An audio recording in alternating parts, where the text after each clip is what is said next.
Can you show one block that you think is good on TPA3255?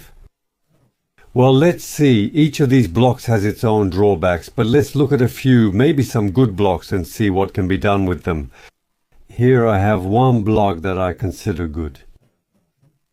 What does everyone expect from Chinese blocks that say 2x300?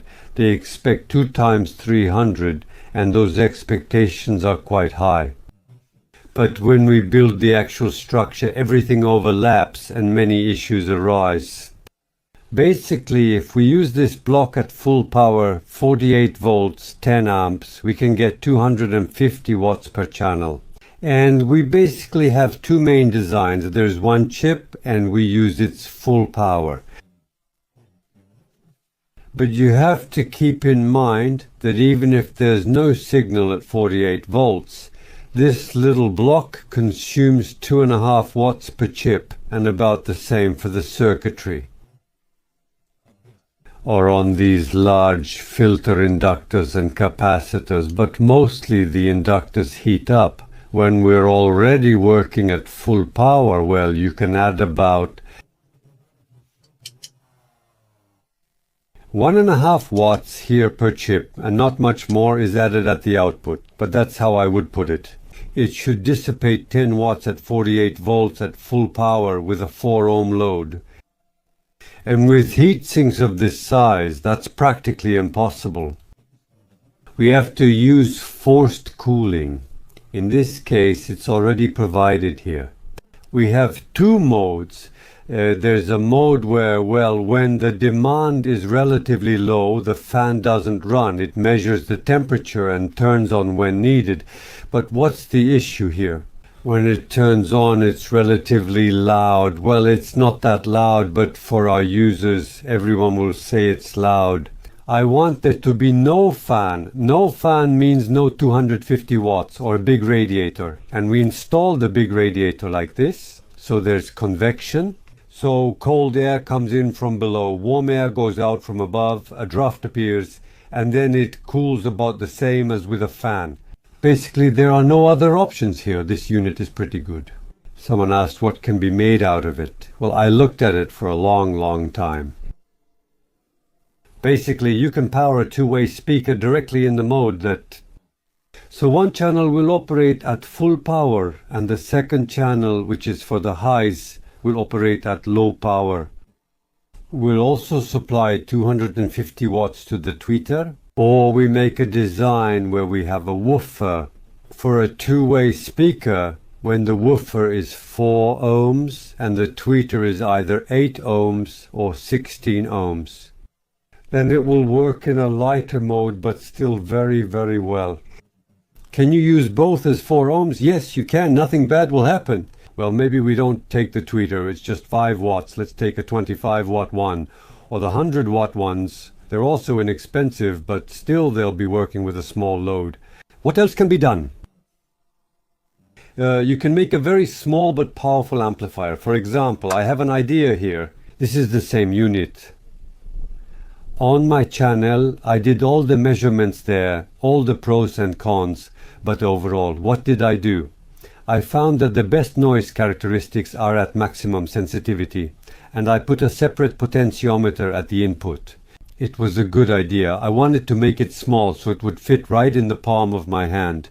So what do we have? I don't have enough connectors on the back. Here's the power. Here are 2 for the speakers. Well, that's not a problem. I put in this jack, but you can use a 3.5 or 6.5 millimeter connector. Here's the connector. I would use 6.5 millimeter connectors. Many will say it's hard to find the cable, but actually it's not hard at all. But it works the same way. It turns out so small, and it really can easily handle 2x250 with a good power supply. But what does a good power supply mean? Well, let's take a look at a good power supply. A good power supply. You can put it in a box, but you can also buy Chinese power supplies. But one like this, 48 volts, 10 amps, it will be expensive, relatively expensive, 70 euros. Plus shipping costs. But this one is good. It is industrial, but it's suitable for power amplifiers because how is it made? Its output power is 450 watts. It delivers that for 3 seconds, continuous without a fan. For example, to power some kind of LED source, up to 200 watts can be used without forced cooling,